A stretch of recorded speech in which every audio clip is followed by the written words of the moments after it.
Bab 421. Setelah kembali ke geng tengkorak, Xiang Shaoyun kembali mengasingkan diri untuk melanjutkan penyembuhan luka-lukanya. Untuk menghemat waktu, ia bahkan menggunakan obat raja untuk meningkatkan kecepatan pemulihannya. 2 hari kemudian, ia keluar dari pengasingannya dalam keadaan sembuh total. Dia memanggil Celestial Skeleton dan bertanya, apakah kau akan segera memasuki alam fondasi jiwa? Ya, Tuan, jawab Celestial Skeleton dengan hormat. Sebenarnya, dia berpikir bahwa dia pasti sudah memasuki alam fondasi jiwa jika Xiang Shaoyun tidak mencegahnya mengambil energi es yin dari saudari-saudari klan Han. Xiang Shaoyun tahu apa yang dipikirkan pria itu. Dia berkata, luangkan waktu untuk menyendiri dan mengumpulkan lebih banyak energi. Aku punya cara untuk membantumu membentuk fondasi jiwamu dan memasuki alam fondasi jiwa. Tuan, apakah Anda serius? Tanya Celestial Skeleton dengan penuh semangat. Mengapa aku harus berbohong? Kata Xiang Shaoyun dengan serius. Aku tidak berencana membiarkanmu mencapai terobosan secepat ini, tetapi geng darah beracun akan menyatakan perang terhadap kita kapan saja. Kau harus siap menghadapinya. Ketika kau mencapai kondisi optimal untuk terobosan, temui aku. Ya, Tuan, jawab Celestial Skeleton, masih belum tahu apa yang bisa dilakukan Xiang Shaoyun untuk membantunya. Xiang Shaoyun berkata, aku tahu kau tidak ingin berada di bawah kendaliku. Tetapi selama kau melayaniku dengan setia, kau akan mampu mencapai tingkatan yang lebih tinggi di masa depan. Entah mengapa, Celestial Skeleton mendapati dirinya mempercayai kata-kata Xiang Shaoyun. Mungkin dia telah dipengaruhi oleh interaksi mereka baru-baru ini. Xiang Shaoyun kemudian kembali ke arena Bloodsin. Kali ini, ia membawa ketiga skeleton bersamanya agar terhindar dari penyergapan geng darah beracun. Ia percaya bahwa geng skeleton tidak akan tiba-tiba jatuh hanya karena ketiga pemimpinnya untuk sementara meninggalkan markas. Lagi pula, Sekte Wajah Hantu telah menyebarkan kabar bahwa mereka mendukung geng tengkorak. Oleh karena itu, geng darah beracun harus mempertimbangkan apakah mereka mampu menahan amarah Sekte Wajah Hantu sebelum melancarkan serangan terhadap geng tengkorak. Saat Xiang Shaoyun tiba di arena Bloodsin, dia langsung menimbulkan keributan. Bukankah itu Raja Super Xiang Shaoyun? Belum lama ini, dia meraih 10 kemenangan beruntun. Dia cukup kuat. Ya, beberapa organisasi bahkan pernah mencoba merekrutnya saat itu, tetapi dia menolak semuanya. Kurasa dia sudah punya pendukung. Ketiga orang itu, bukankah mereka tiga pemimpin geng tengkorak? Mereka semua mengikutinya dari belakang. Sepertinya dia punya latar belakang yang cukup kuat. Tak heran dia memiliki kemampuan bertarung yang luar biasa. Lihat, dia menuju ke arena kelima. Dia tidak akan menantang arena kelima, kan? Silakan periksa saja. Kita akan tahu setelah itu. Benar sekali. Hari ini, Xiang Shaoyun berada di sini untuk menantang arena kelima. Arena kelima umumnya hanya digunakan oleh raja tingkat kelima. Tentu saja, mereka yang memiliki tingkat kultivasi lebih rendah juga bisa masuk ke sana, tetapi itu pada dasarnya bunuh diri. Sejujurnya, prestasi Xiang Shaoyun yang menantang arena keempat dengan tingkat kultivasi alam langit tingkat 3 bukanlah sesuatu yang istimewa. Kota Bloodsin tidak kekurangan para jenius yang mampu bertarung melawan mereka yang satu tingkat lebih tinggi darinya. Namun, sangat sedikit orang yang mampu bertarung di 2 level lebih tinggi itu.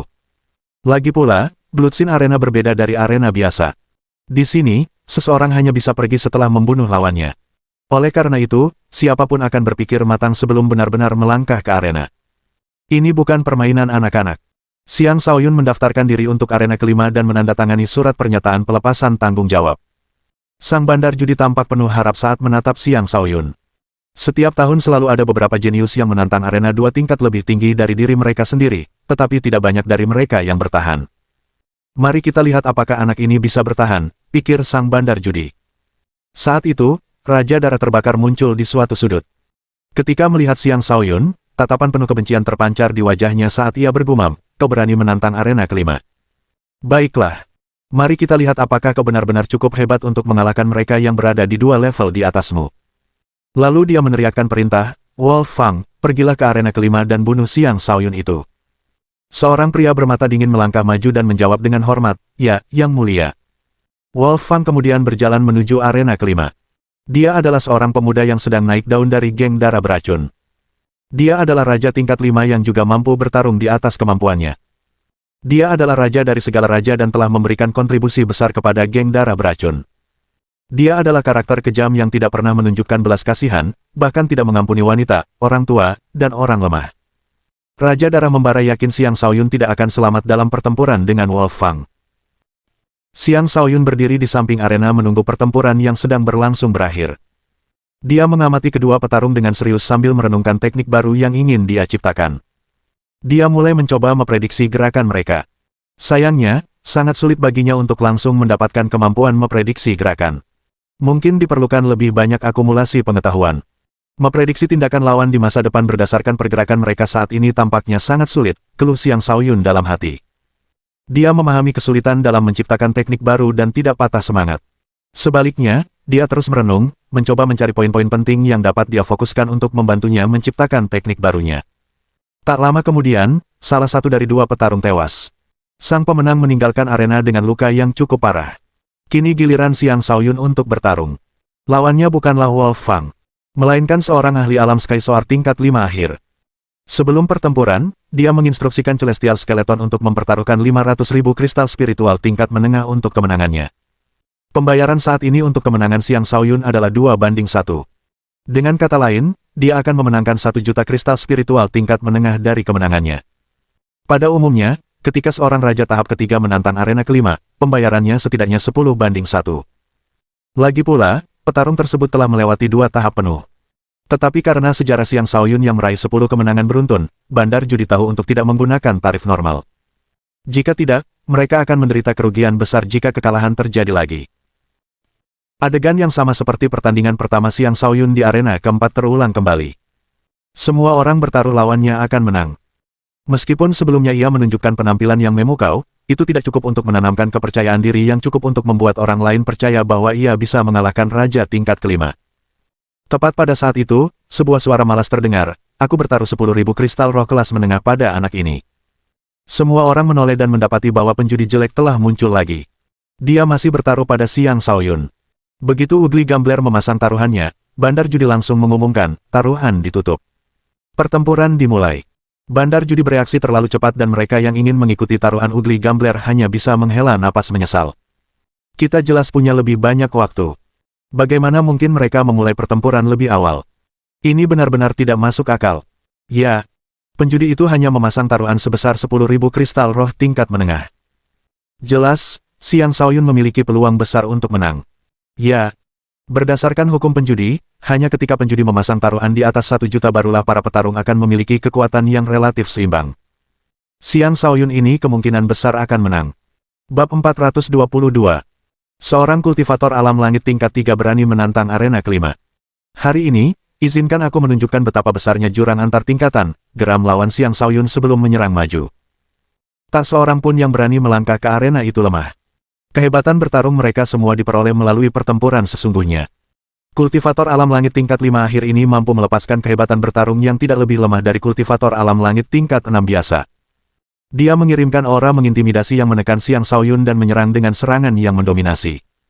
Seketika, dia membanjiri setiap sudut arena dengan serangannya, tidak memberi Xiang Shaoyun ruang untuk melarikan diri. Ini cukup kuat untuk mengalahkan lawan-lawan di arena keempat. Lumayan bagus, kata Xiang Shaoyun dengan penuh semangat. Pancaran cahaya keemasan keluar dari dirinya dan membentuk pertahanan sekuat baja di sekelilingnya. Kemudian dia menyerbu ke tengah-tengah serangan yang diarahkan kepadanya. Sebuah kepalan tangan emas yang berputar dan perkasa melayang keluar, diselimuti energi emas ganas yang dahsyat. Kemampuan bertarung Xiang Shaoyun seketika meningkat ke level yang setara dengan lawannya. Mengandalkan gerakan kakinya, dia bergerak lincah, menghindari semua serangan saat menyerang. Satu pukulan mengenai pinggang lawannya, menciptakan lubang berdarah. Setelah mendaratkan pukulan pertama, ia terus melancarkan rentetan pukulan tanpa ampun. Lawannya berusaha sekuat tenaga untuk membela diri, tetapi energi emas yang ganas itu tampaknya mampu menembus segalanya. Tak lama kemudian, Xiang Shaoyun membunuhnya. Para penonton terkejut melihat betapa mudahnya Xiang Shaoyun membunuh seorang raja tingkat 5. Mereka tidak pernah menyangka dia memiliki kemampuan bertarung yang begitu menakutkan. Dia benar-benar mampu melawan lawan yang 2 tingkat lebih tinggi darinya dan masih bisa menang dengan begitu mudah. Siapa lagi yang berani menantangku? Tanya Xiang Shaoyun dengan suara tenang. Selama pertempuran singkat sebelumnya, dia tampaknya mendapatkan beberapa inspirasi untuk teknik yang sedang dia coba ciptakan.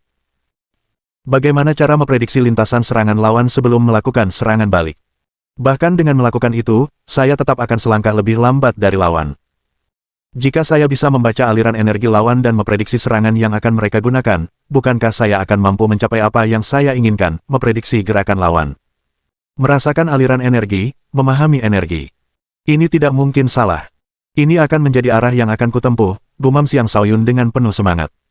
Aku, teriak Wolf Fang sambil melompat ke arena. Saat ia mendarat, energi jahat menyebar dari tubuhnya, memenuhi arena dengan aura yang mengerikan dan menyeramkan. Selain dia, seekor Raja Serigala Haus Darah juga melompat ke arena. Hah, ini berhasil. Xiang Shaoyun terdiam. Hehe, hewan tunggangan juga diperbolehkan ikut serta dalam pertarungan arena. Apa kau tidak tahu itu? Kata Wolf Fang sambil tersenyum. Tunggangannya, Serigala Haus Darah, adalah Raja Iblis tingkat 4. Meskipun tunggangannya tidak sekuat dirinya, ia tetap mampu memberikan pukulan fatal kepada Xiang Shaoyun pada saat yang krusial. Begitu, kata Xiang Shaoyun sambil menyadari. Ia belum pernah bertemu lawan yang bertarung menggunakan tunggangan selama berada di arena keempat. Ini baru pertarungan arena kelima keduanya, namun dia sudah menghadapi situasi seperti ini. Meskipun demikian, dia tidak takut. Tekanan justru yang dia butuhkan untuk memaksanya menggunakan kekuatan penuhnya. Sekali lagi, penjudi jelek memasang taruhan pada Xiang Shaoyun. Kali ini, dia memasang taruhan sebesar 50.000 kristal spiritual tingkat menengah. Jelas, kepercayaannya pada peluang kemenangan Xiang Shaoyun tidak setinggi sebelumnya. Sementara itu, Xiang Shaoyun menyuruh kerangka surgawi untuk melakukan hal yang sama seperti biasa dan bertaruh padanya. Tidak ada yang akan keberatan memiliki terlalu banyak kristal spiritual. Mulailah pertarungan, umumkan bandar judi itu. Kau berani menghina wakil raja kami. Hari ini, aku akan memenggal kepalamu dan melampiaskan amarah wakil raja, kata Wolf Fang. Ia bergerak dengan kecepatan tinggi dan mencapai Xiang Shaoyun dalam sekejap mata, lalu mencakarnya dengan kedua tangan. Sayangnya, ketika serangan cakarnya mengenai sasaran, ia hanya mengenai bayangan.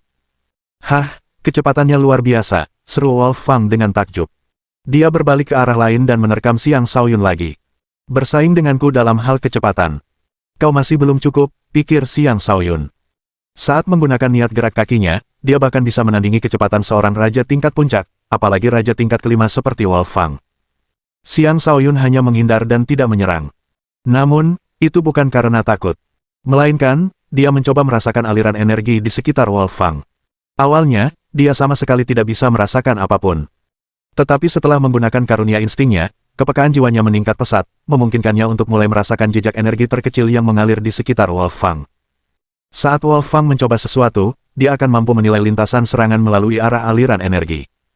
Tentu saja, dia harus menggunakan seluruh fokusnya untuk berhasil. Saat dia kehilangan sedikit saja fokus, dia tidak akan mampu membaca apapun. Berhasil. Xiang Shaoyun berpikir dengan gembira. Setelah beberapa kali gagal melancarkan serangan berturut-turut, Wolf Fang menjadi sangat marah. Dia meraung, aku tidak percaya kau bisa terus menghindari seranganku. Tarian Serigala.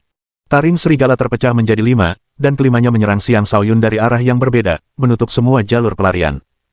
Energi jahatnya tampak tak terbatas, benar-benar mengubah suasana arena. Setiap taring serigala tampak sangat nyata, dan hampir mustahil untuk mengetahui mana tubuh aslinya. Namun dengan bakat insting Xiang Shaoyun, dia mampu menemukan taring serigala yang asli hanya dengan sekali pandang. Karena kau sangat suka mencakar, aku akan bermain denganmu, kata Xiang Shaoyun sambil mencibir. Akhirnya dia menyerang. 7 cakar matahari yang membara. Energi api yang pekat menyembur keluar, membakar energi jahat di udara hingga lenyap. Serangan cakar Xiang Shaoyun tampak lebih kuat daripada milik Wolf Fang. Dia berhasil melukai lengan Wolf Fang, tetapi lengannya sendiri juga terkena cakaran. Namun, lengannya sendiri sama sekali tidak terluka. Lagi pula, teknik pertahanannya bukanlah main-main. Meskipun begitu, Wolf Fang tetap memegang lengan Xiang Shaoyun dan menolak untuk melepaskannya. Sebagai balasan, Xiang Shaoyun mengangkat lututnya dan memukul perut Wolf Fang. Raja Serigala, makan dia hidup-hidup, teriak Wolf Fang sambil menahan rasa sakit. Tiba-tiba, 2 cakar baja muncul dari lengan bajunya dan mencengkeram lengan Xiang Shaoyun, mencegahnya melarikan diri. Dia sekarang menunggu tunggangannya untuk menghabisi Xiang Shaoyun. Xiang Shaoyun tidak pernah menyangka Wolf Fang akan menjadi lawan yang begitu sulit. Dia sebenarnya mencoba mengambil risiko melukai dirinya sendiri hanya agar bisa mengambil nyawa Xiang Shaoyun. Bagus. Sangat bagus, kata Raja Dara membara dengan gembira saat melihat Xiang Shaoyun terjebak. Sayangnya, perayaannya datang terlalu cepat. Tepat ketika serigala itu hendak tiba, Xiang Shaoyun mencibir dan berkata, kau bukan satu-satunya yang memiliki tunggangan. Bab 423. Tepat setelah Xiang Shaoyun berbicara, sebuah siluet perak melesat keluar. Sebelum serigala haus darah itu sempat menggigit Xiang Shaoyun, sosok perak itu menggigit lehernya, menyebabkan serigala itu berteriak kaget. Serigala haus darah itu mengguncang tubuhnya, berulang kali mencengkeram sosok perak itu, tetapi usahanya sia-sia. Siluet perak itu tak lain adalah ular petir bertanduk. Ia melilitkan tubuh rampingnya di sekitar serigala haus darah sebelum kepalanya membesar dan menggigit serigala itu. Perubahan itu terjadi begitu tiba-tiba sehingga semua orang di sana terkejut. Kenapa tiba-tiba ada ular iblis di atas sana? Kukira arena sudah disegel. Tidak ada yang mengejutkan tentang itu. Beberapa ular iblis memiliki kemampuan untuk menyamarkan diri atau bahkan mengubah ukurannya dengan bebas. Ular ini mungkin telah bersama Xiang Shaoyun sepanjang waktu, dan mungkin telah merencanakan untuk menyerang hanya pada saat yang genting. Sungguh jebakan. Wolf Fang ini mungkin sudah mati. Saat Mani sibuk menelan serigala haus darah, Xiang Shaoyun melancarkan serangan baliknya. Energi api Yun melonjak keluar darinya dan seketika membakar taring serigala. Wolf Fang meraung kesakitan dan akhirnya melepaskan Xiang Shaoyun, yang kemudian memanfaatkan kesempatan itu untuk mencakarnya. Serangan cakarnya sangat tajam, dan merobek dada Wolf Fang seperti cakaran. Sampah. Raja Darah Membara mengumpat dengan marah. Penampilan Xiang Shaoyun yang memukau membuat penonton bersorak gembira. Sedangkan untuk si penjudi jelek, matanya berbinar-binar karena geli. Di sudut tertentu, Su Jun mengamati semua yang terjadi di arena. Dengan tatapan sinis di wajahnya, dia bergumam, ternyata kau cukup baik. Tapi karena kau sudah berada di arena, jangan repot-repot pergi hidup-hidup. Kemudian ia bergegas menuju suatu arah dan segera tiba di tujuannya. Seorang pria berpakaian hitam duduk bersila di sana, dan ada lebih dari 10 iblis perkasa berdiri di belakangnya. Mereka semua berada di bawah kendalinya, dan tak seorang pun dari mereka berani bergerak tanpa izin. Para iblis selalu menjadi musuh publik dari berbagai ras permukaan. Satu-satunya alasan para iblis ini dapat tinggal di sini dengan aman adalah karena mereka telah diperbudak oleh anggota dari salah satu ras permukaan. Aku ingin membeli nyawa Xiang Shaoyun di arena kelima, kata Su Jun. Tentu. 100.000 kristal roh kelas menengah, pria berbaju hitam itu menyebutkan harganya. Wajah Su Jun berkedut mendengar harga itu, tetapi dia tetap setuju, oke. Dia langsung melakukan pembayaran. Ini adalah harga yang cukup untuk membeli nyawa seorang raja di puncak kejayaannya. Nomor 15, tangani ini, perintah pria berbaju hitam itu. Atas perintah itu, sesosok iblis besar melangkah maju. Tingginya sekitar 4 atau 5 meter, dan tubuhnya berbentuk seperti kera iblis. Bulu hitam tebalnya tampak seperti deretan jarum tajam, dan energi iblis yang pekat terus berputar di sekelilingnya. Jelas sekali, dia adalah seseorang dengan kemampuan bertarung yang luar biasa. Dia adalah manusia kera iblis, ras yang umum terlihat di alam iblis dan dikenal ganas serta kejam. Manusia kera iblis jarang mengalami kekalahan melawan manusia dengan tingkat kultivasi yang sama. Lagi pula, ras iblis memiliki kekuatan fisik yang sebanding dengan ras setan, dan mereka juga memiliki energi iblis yang akan sangat sulit dihadapi oleh manusia biasa. Adapun pria berbaju hitam yang mampu mengendalikan iblis-iblis ini, dia adalah anggota Sekte Iblis Kegelapan. Sekte Iblis Kegelapan adalah sekte yang memiliki teknik rahasia yang mampu mengendalikan iblis, yang menjadi andalan mereka untuk bangkit dengan cepat di kota Bloodsin dan akhirnya menjadi salah satu dari 5 organisasi terkuat di kota itu. Dari berbagai organisasi yang mencari nafkah di kota Bloodsin, pendapatan utama balai kota berasal dari arena, sedangkan pendapatan utama Sekte Iblis Kegelapan berasal dari penjualan budak iblis dan kontrak pembunuhan. Su Jun saat ini berada di sini sebagai pelanggan. Merasa puas, Su Jun kemudian membawa 15 ke arena kelima untuk membunuh Xiang Shaoyun. Setelah 2 kemenangan beruntun, tidak ada lagi yang meremehkan Xiang Shaoyun.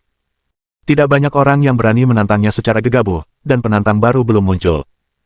Berdiri di arena, Xiang Shaoyun melihat tatapan penuh kebencian yang dilontarkan Su Jun kepadanya. Dia tersenyum dan berkata, "Oh, bagus sekali. Musuh baru muncul tiba-tiba." Dia sebenarnya tidak terlalu khawatir tentang Su Jun, bukan karena dia yakin bisa mengalahkan Su Jun, tetapi karena Kaisar Rune Hantu terus-menerus menjaganya. Dia bisa dengan mudah membunuh Su Jun jika dia mau. Tentu saja, dia tidak akan membunuhnya tanpa alasan jika Su Jun tidak memaksanya. Ketika dia melihat manusia kera iblis melangkah ke arena, dia menjadi semakin bersemangat. Di sana dia, khawatir bahwa dia tidak akan memiliki lawan baru. Sekarang, satu lawan baru telah diberikan tepat di hadapannya. Dia berencana untuk akhirnya memasuki alam iblis. Jika dia bisa menghadapi beberapa iblis sebelum itu untuk mendapatkan pemahaman yang lebih dalam tentang mereka, itu akan sangat menguntungkannya. Setelah manusia kera iblis itu naik ke arena, penjudi jelek tertawa dan berkata, "Aku bertaruh 80.000 kristal roh tingkat menengah pada anak ini."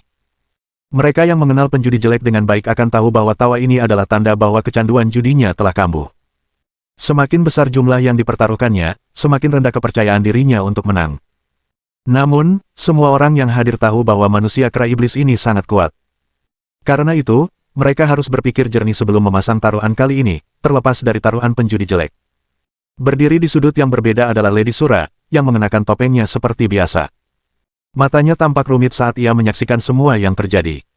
Dalam hati, ia berpikir, jika kau benar-benar bisa mengalahkan manusia kera iblis ini, kurasa aku benar-benar bisa menunggu 3 tahun untukmu. Kemudian aku bisa membawamu untuk menyaksikan para jenius sejati kota ini. Xiang Shaoyun tampak seperti anak kecil yang berdiri di hadapan manusia kera iblis raksasa itu. Manusia kera iblis itu tersenyum sebelum melayangkan pukulan. Seorang raja tingkat 6 biasa pun tidak akan berani menghadapi pukulan yang begitu dahsyat secara langsung. Xiang Shaoyun memutuskan untuk menghindar. Namun saat ia menghindar, manusia kera iblis itu memuntahkan segumpal energi iblis. Energi iblis itu terbang ke arah Xiang Shaoyun, yang tidak menyangka manusia kera iblis itu akan melancarkan serangan lain secepat itu. Ia terpaksa menggunakan petir ungu bawaannya, dan ia meninju gumpalan energi itu dengan tinju petir. Gemuruh. Sebuah ledakan dahsyat terjadi di arena. Xiang Shaoyun nyaris berhasil menghentikan serangan yang datang ketika manusia kera iblis muncul tepat di sampingnya, melayangkan pukulan telapak tangan ke arahnya. Serangan-serangan itu datang tanpa henti, masing-masing mengenai sasaran dengan kuat, sehingga sulit bagi Xiang Shaoyun untuk memberikan respons yang tepat. Xiang Shaoyun mengangkat tangannya untuk menangkis serangan telapak tangan, dan dia malah ditampar hingga jatuh ke tanah. Manusia kera iblis itu tersenyum lagi dan mengangkat satu kakinya sebelum menghentakkan kakinya ke arah Xiang Shaoyun, yang kini tergeletak telentang di tanah. Xiang Shaoyun dengan cepat berguling ke samping dan menghindari injakan itu. Dia berhasil menghindarinya, tetapi kemudian mendapati ada gelombang kejut kuat yang menyebar, membuatnya terpental dari tanah. Ini adalah teknik gempa bumi iblis milik manusia kera setan. Rentetan serangan itu benar-benar mengejutkan Xiang Shaoyun, dan itu bahkan belum berakhir. Setelah dia terpental dari tanah, serangan telapak tangan lainnya menghantamnya. Speed. Seketika itu, pertahanan Xiang Shaoyun runtuh, dan dia terlempar menabrak pembatas arena. Bab 424. Xiang Shaoyun dikalahkan hanya dengan beberapa serangan dari manusia kera iblis. Kerumunan itu tampak menyesal. Mereka mengira Xiang Shaoyun setidaknya mampu memberikan perlawanan, tetapi kekalahan telaknya bukanlah yang mereka harapkan. Lagi pula, dia telah memberi mereka kesan bahwa dia adalah pencipta keajaiban. Sayang sekali. Seandainya Xiang Shaoyun ini sudah menjadi raja tingkat keempat, dia mungkin bisa melawan manusia kera iblis ini. Sayang sekali dia bertindak gegabah karena usianya yang masih muda. Dia akan kehilangan nyawanya sekarang. Ya, inilah konsekuensi dari terlalu gegabah. Seberapa kuatkah para iblis itu? Manusia dengan tingkat kultivasi yang sama perlu menjadi raja super untuk bisa menandingi iblis. Meskipun Xiang Shaoyun adalah raja dari segala raja, jurang pemisah antara dia dan iblis ini masih terlalu besar. Manusia kera iblis ini hanyalah salah satu dari budak iblis yang lebih umum. Jika ia termasuk iblis langka, tidak ada manusia dengan tingkat kultivasi yang sama yang dapat menandinginya. Kita beruntung memiliki para ahli permukaan yang menjaga kota Bloodsin. Jika para iblis dilepaskan ke permukaan, banyak nyawa akan melayang. Seorang anak kecil dari alam langit tingkat 3 yang lemah berani mencuri wanitaku. Kau terlalu sombong, kata Sujun dengan gembira. Sujun belum selesai mengucapkan kata-kata itu ketika Xiang Shaoyun tiba-tiba berdiri. Dia dengan cepat menjauh dari manusia kera iblis itu. Dia menyeka darah yang menetes dari bibirnya dan tersenyum gembira. Sambil memberi isyarat dan memprovokasi manusia kera iblis itu, dia berkata, "Bagus sekali. Para iblis memang kuat. Ayo kita lakukan ini lagi." Semua orang tercengang. Mereka sendiri menyaksikan Xiang Shaoyun dipukuli begitu parah hingga pertahanan dirinya hancur berantakan. Tapi mengapa dia masih terlihat begitu lincah dan bersemangat? Xiang Shaoyun memang mengalami beberapa luka, tetapi tidak separah yang dipikirkan orang banyak. Lagi pula, tubuhnya telah melewati baptisan petir. Dagingnya tidak lebih lemah dari Raja Iblis, memberinya daya tahan yang menakjubkan. Seandainya aku tidak terus-menerus melatih tubuhku selama setengah tahun, serangkaian serangan itu pasti sudah membunuhku, pikir Xiang Shaoyun, merasa gembira karena ia tidak mengendur dalam latihannya. Dalam perjalanannya menuju kota Bloodsin, ia terus-menerus memanggil petir untuk mengolah kitab 6 lempeng emas miliknya. Awalnya, kitab 6 lempeng emas itu tidak mampu menahan gempuran petir dan terus-menerus rusak. Karena itu, secara tidak langsung, Xiang Shaoyun menempa tubuh fisiknya sambil mengolah kitab 6 lempeng emas. Adapun alasan mengapa dia selamat dari semua sambaran petir itu semua berkat tulang petirnya, yang telah menyerap semua petir yang menyambarnya. Itulah mengapa dia memiliki tubuh yang begitu tahan lama. Manusia kera iblis itu tidak menyangka Xiang Shaoyun akan selamat. Kilatan jahat terpancar di matanya saat dia menyerang lagi. Kali ini, dia memuntahkan senjata tulang yang dibalut energi iblis yang kental. Dia mengayunkan senjata itu, mengirimkan serangan korosif ke arah Xiang Shaoyun. Tepat pada saat manusia kera iblis itu menyerang, Xiang Shaoyun mengaktifkan kemampuan instingnya. Aliran energi iblis itu terungkap di hadapannya, dengan jelas menunjukkan celah serangan tersebut. Kemampuan insting selalu mampu melihat celah serangan lawan, tetapi kemampuan untuk melihat aliran energi ini adalah sesuatu yang baru. Apakah domain jiwa neterku secara bawaan peka terhadap energi iblis atau semacamnya? Xiang Shaoyun bertanya-tanya dengan penuh semangat sambil menghindari ayunan itu. Manusia kera iblis itu meraung dan terus mengayunkan senjata tulangnya sambil berulang kali memuntahkan gumpalan energi. Serangannya yang tak henti-hentinya adalah sesuatu yang bahkan Raja tingkat 6 puncak pun akan kesulitan untuk menahan. Xiang Shaoyun bergerak semakin cepat, selalu selangkah di depan manusia kera iblis itu. Dasar pengecut! Tunggu saja sampai aku menangkapmu, teriak manusia kera iblis itu dengan marah. Dia melancarkan serangan bertubi-tubi yang terkonsentrasi, serangan yang bahkan manusia dengan tingkat kultivasi lebih tinggi pun akan kesulitan menghindarinya. Namun entah mengapa, pemuda di hadapannya mampu menghindar tepat sebelum dia menyerang, menyebabkan serangannya selalu meleset. Semakin sering dia meleset, semakin gelisah dia. Satu-satunya alasan Xiang Shaoyun terus menghindar adalah karena dia ingin mempelajari aliran energi iblis dengan saksama, mencoba memastikan hipotesisnya benar. Tampaknya dia benar. Dia mampu memprediksi lintasan serangan manusia kera iblis melalui aliran energi, memungkinkannya untuk menghindar sebelum serangan datang. Selain itu, dia juga bisa memperbesar celah serangan dengan membaca lintasannya. Jika dia mau, dia bisa dengan mudah menghancurkan serangan apapun yang dilancarkan manusia kera iblis itu. Saat kesadaran ini muncul, dia merasa dirinya menjadi jauh lebih baik dalam memprediksi gerakan. Dia juga menemukan bahwa manusia kera iblis itu pada dasarnya mengulangi rangkaian serangan yang sama. Meskipun serangannya merusak, serangan tersebut kurang kreatif.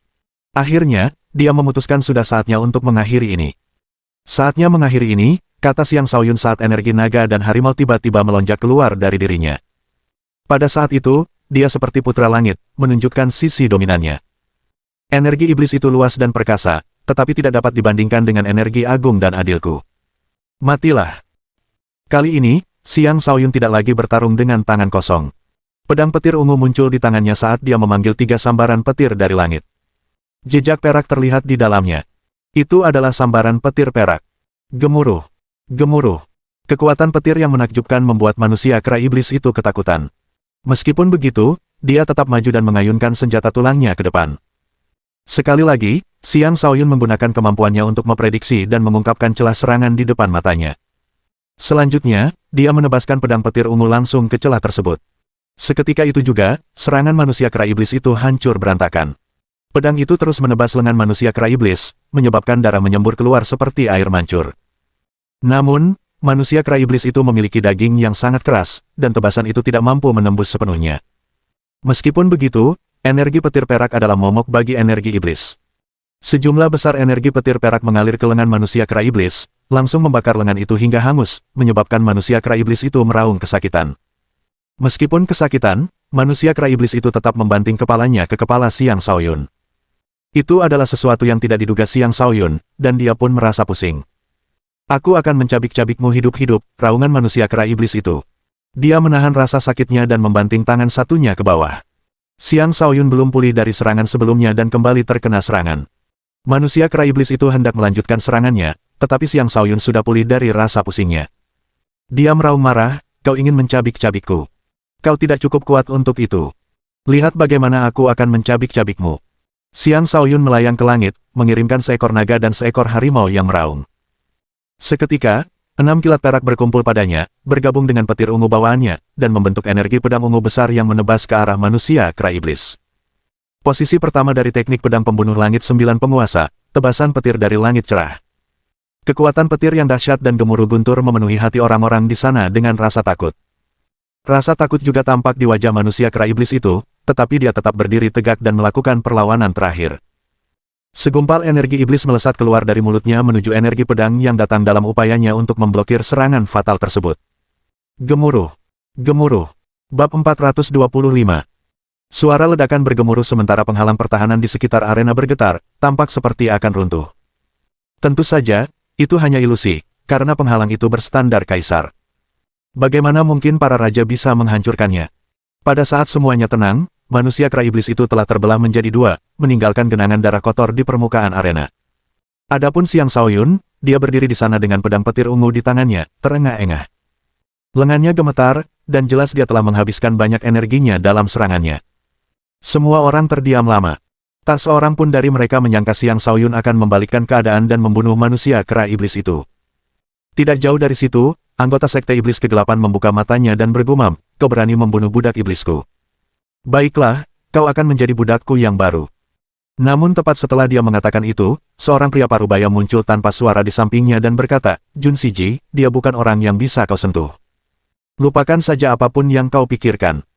Pemilik budak itu mengangkat kepalanya dan melirik pria parubaya itu. "Zhang Seng, setahu saya, anak itu belum bergabung dengan balai kota Anda. Mengapa Anda ikut campur? Bukankah Anda terlalu ikut campur? Meskipun dia belum bergabung dengan balai kota, seorang jenius seperti ini tidak bisa dibunuh." "Ini adalah aturan balai kota, ini juga aturan berbagai organisasi," kata Zhang Seng. Jun Siji mencibir, "Ya, memang ada aturan tak tertulis seperti itu. Baiklah, aku akan membiarkannya untuk saat ini. Jika dia menyinggungku lagi, jangan salahkan aku jika aku tidak menunjukkan belas kasihan." Lalu dia memejamkan mata dan mengabaikan Zhang Seng. Zhang Seng tidak repot-repot mengatakan apapun lagi dan pergi tanpa menimbulkan suara. Dalam hati, ia berpikir, "Kurasa anak ini beruntung karena berhasil menarik perhatian gubernur. Siapa lagi yang berani melawanku? Ayo!" Xiang Shaoyun tetap berada di arena dan memanggil penantang lain meskipun baru saja menjalani pertarungan yang sengit. "Menarik. Benar-benar menarik. Semakin aku memperhatikan anak ini, semakin aku menyukainya," gumam si penjudi jelek sebelum memasang taruhan 100.000 kristal roh kelas menengah pada Xiang Shaoyun. Jelas sekali bahwa sekarang ia hanya memiliki 50% kepercayaan pada peluang Xiang Shaoyun untuk menang. Taruhan yang bisa berbalik arah seperti ini adalah yang paling ia sukai. Orang-orang bahkan lebih takjub ketika mereka melihat bahwa Xiang Shaoyun tidak menggunakan obat-obatan spiritual atau kristal spiritual apapun untuk pulih. Namun, mereka tidak menyadari bahwa Xiang Shaoyun memiliki lautan kosmos astral. Dengan demikian, dia tidak perlu mengeluarkan barang-barang yang dibutuhkannya secara fisik. Lagi pula, luka-lukanya saat ini tidak cukup parah sehingga dia perlu disembuhkan dengan obat-obatan spiritual. Dia masih bisa bertarung dalam kondisinya saat ini. Dia ingin mengeluarkan semua potensi yang dimilikinya. Pemulihannya setelah setiap kelelahan dapat memberinya pertumbuhan tertentu, itulah sebabnya dia bersikeras untuk bertarung di arena kelima. Tindakannya membunuh manusia kera iblis telah membuat sejumlah orang di sana kagum. Karena itu, Raja tingkat kelima biasa tidak lagi berani menghadapinya. Akhirnya, kurcaci lain masuk ke arena, mencoba membalas dendam atas kurcaci yang telah dibunuh Xiang Shaoyun di arena keempat. Sekali lagi, Xiang Shaoyun mengaktifkan kemampuan instingnya untuk merasakan aliran energi di sekitar lawannya. Meskipun ia tidak dapat merasakan energi lain sebaik energi iblis, ia perlahan-lahan semakin mahir dan sekarang mampu mendeteksi perubahan aliran energi. Karena ia sudah menghunus senjatanya, ia tidak menunjukkan belas kasihan saat menyerang. Kurcaci itu tidak mampu menahan serangannya yang tanpa henti dan akhirnya terbunuh. Beberapa luka mengerikan lainnya muncul di tubuh Xiang Shaoyun akibat pertarungan tersebut. Ia bertahan di arena selama 2 hari, meraih 10 kemenangan beruntun lagi. Nama Xiang Shaoyun kini telah tersebar di seluruh kota Bloodsin. Ia menggunakan nama panggung, Overlord, dan nama inilah yang dihafal oleh para raja muda kota itu. Setelah meraih 10 kemenangan, Xiang Shaoyun menyeret tubuhnya yang terluka parah keluar dari arena. Ia terlalu lemah untuk terus bertarung, dan ia pun tidak ingin melanjutkannya. Pertempuran yang telah ia lalui sudah cukup baginya untuk mengenal karakteristik berbagai ras. Dia juga telah memahami cara merasakan aliran energi, yang memberinya kemampuan prediksi. Rencana selanjutnya adalah mengasingkan diri sementara dan menciptakan posisi pertama dari teknik barunya. Dan kemudian, saatnya baginya untuk menjelajah ke alam iblis. Saat ia meninggalkan arena, ketiga skeleton dengan cepat bergegas menghampirinya untuk melindunginya dari bahaya apapun. Hal itu juga dilakukan atas perintah Xiang Shaoyun. Ia khawatir penampilannya terlalu mencolok. Ia mungkin mendapatkan lebih banyak musuh baru dari semua orang yang telah ia bunuh di arena. Benar saja, sebelum ketiga skeleton itu bisa mendekatinya, seseorang tiba lebih cepat lagi dengan serangan. Orang ini telah berkeliaran di dekat arena sepanjang waktu dan menyerang tanpa peringatan. Serangan itu datang begitu cepat sehingga ketiga skeleton pun tidak sempat bereaksi. Tepat ketika pedang sang pembunuh hendak menebas Xiang Shaoyun, sesosok yang lebih cepat melesat dan berhenti di depan Xiang Shaoyun. Orang itu berteriak, "Bajingan! Kau berani kurang ajar di hadapan orang tua ini." Tak lain dan tak bukan, dia adalah si penjudi jelek.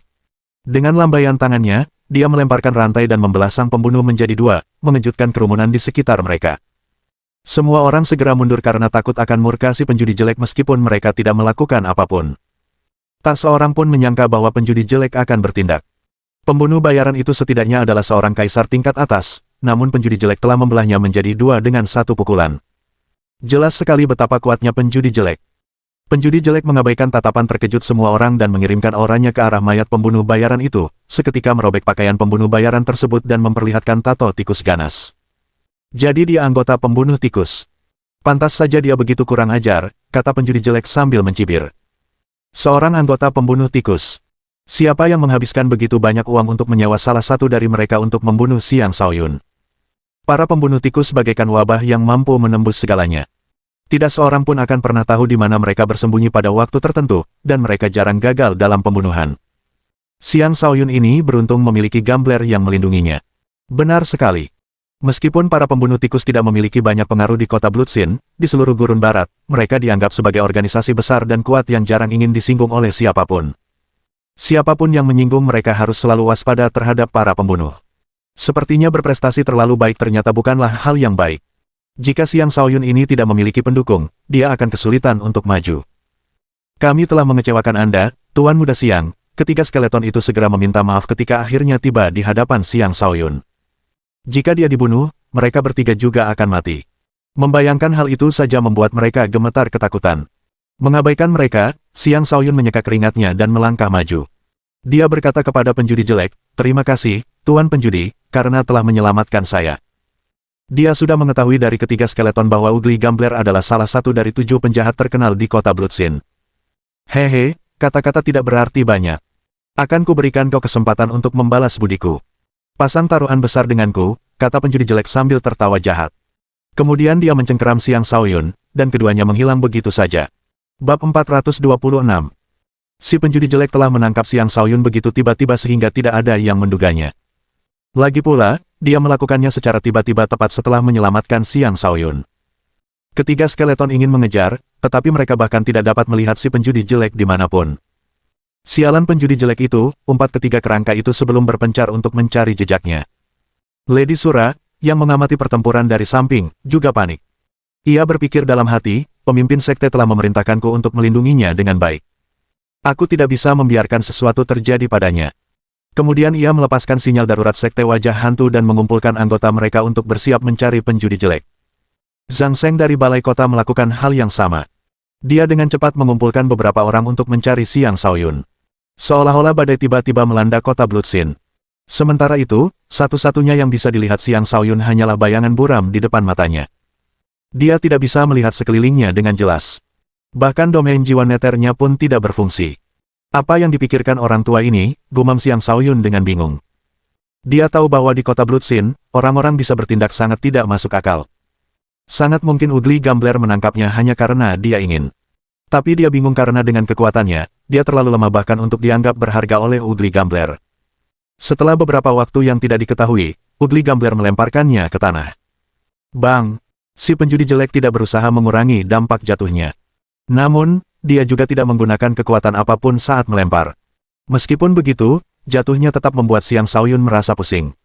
Karena Xiang Shaoyun baru saja menyelesaikan serangkaian pertempuran besar dan bahkan belum sempat memulihkan diri, lemparan itu sudah cukup untuk membuatnya batuk darah. Batuk, batuk.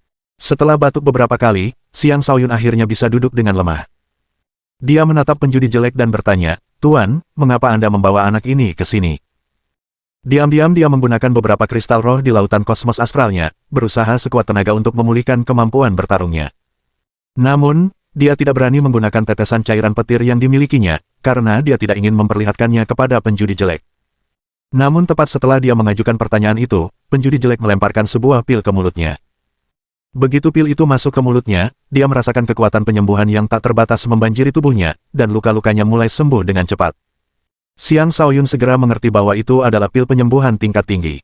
Jika tidak, pil itu tidak akan memiliki khasiat pengobatan yang begitu besar.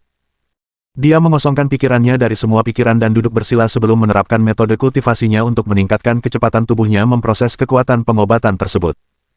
Metode kultivasi tersebut mengarahkan kekuatan obat melalui tubuhnya ke anggota badan dan organ dalamnya, menyembuhkannya dengan cepat.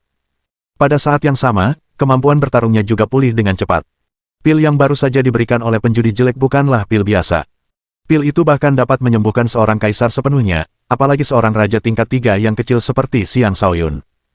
Akibatnya, kekuatan obat yang berlebih mulai meningkatkan kekuatan Xiang Shaoyun dengan cepat. 9 bintangnya mulai menyerap kekuatan obat dengan rakus. Akhirnya, ketika tingkat kultivasi Xiang Shaoyun naik dari pertengahan alam langit ketiga ke puncak alam langit ketiga, dia dengan paksa menekan pertumbuhannya. Jika tidak, dia bisa langsung naik ke tahap keempat. Tanpa pil itu, Xiang Shaoyun hanya bisa mencapai alam Sky Soar tahap ketiga akhir dengan mengandalkan perolehan kekuatannya dari 10 pertempuran yang baru saja dialaminya. Dia tidak akan mencapai puncak secepat ini. Ketika Xiang Shaoyun membuka matanya setelah selesai bermeditasi, hal pertama yang dilihatnya adalah wajah penjudi jelek tepat di depannya.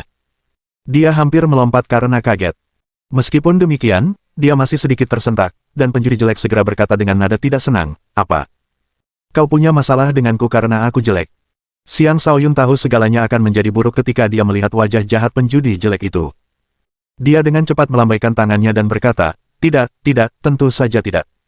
Tuan, Anda tampan, heroik, dicintai oleh semua orang. Semua bunga akan mekar hanya untuk Anda. Bagaimana mungkin Anda jelek?" "Kau bohong," bentak penjudi jelek, mengejutkan Xiang Shaoyun. Xiang Shaoyun dengan cepat berkata dengan wajah muram, "Ya Tuhan. Aku, Xiang Shaoyun, selalu dikenal sebagai pria jujur sejak muda. Bagaimana mungkin orang sepertiku berbohong? Tuan, meskipun penampilanmu kasar, itu hanya menunjukkan betapa luar biasanya dirimu. Lihatlah sepasang alis yang melengkung ini, penuh dengan kekuatan dan kehebatan. Lihatlah sepasang mata kecil seperti tikus ini, jika diperhatikan lebih saksama, akan terlihat bahwa ini adalah sepasang mata yang maha melihat. Lihatlah hidung yang miring ini, bahkan anjing surgawi yang melolong pun tak dapat dibandingkan denganmu. Dan lihatlah bibir besar ini yang tampak seperti milik seekor kera. Sekali lihat, orang dapat melihat bahwa ini sebenarnya bibir ilahi yang terbentuk setelah memakan buah persik keabadian." Xiang Shaoyun begitu pandai merayu si penjudi jelek sehingga si penjudi jelek merasa seperti sedang mandi dalam semilir angin musim semi. Itu adalah sensasi yang luar biasa menakjubkan.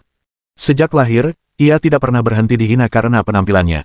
Ia tidak akan pernah melupakan adegan-adegan di masa lalunya di mana semua orang memandangnya dengan ejekan. Bahkan orang tuanya pernah membuangnya ke sarang serigala karena mereka tidak menyukainya karena terlalu jelek. Seandainya bukan karena keberuntungannya yang luar biasa sehingga ia mendapatkan warisan yang kuat di sarang serigala, ia tidak akan menjadi sekuat ini. Seiring dengan meningkatnya kekuatan yang diperolehnya dari warisan tersebut, temperamennya pun berubah. Ia mulai tanpa ampun mematahkan leher siapapun yang berani menyebutnya jelek. Pada akhirnya, ia kecanduan judi dan karenanya dikenal sebagai penjudi jelek. Xiang Shaoyun juga berpikir bahwa penjudi jelek itu jelek, tetapi ia tidak akan meremehkan seseorang yang begitu cakap hanya karena penampilannya. Lagi pula, si penjudi jelek selalu mendukungnya selama semua pertarungan arenanya. Dia juga menghadiahkan si penjudi jelek sebotol minuman keras, dan itu menunjukkan dengan jelas bahwa dia tidak mendiskriminasi si penjudi jelek karena penampilannya. Dia hanya tersentak secara naluriah. Ketika melihat ekspresi buruk si penjudi jelek, ia langsung mengerti bagaimana si penjudi jelek bisa memiliki kepribadian yang aneh seperti itu. Inspirasi menghampirinya, dan ia mulai menunjukkan kehebatan lidah peraknya. Seorang bijak pernah berkata bahwa apapun bisa gagal, tetapi tidak dengan pujian. Senyum yang lebih buruk daripada wajah menangis muncul di wajah penjudi jelek. Dia menepuk bahu Xiang Shaoyun dan berkata, "Tidak buruk.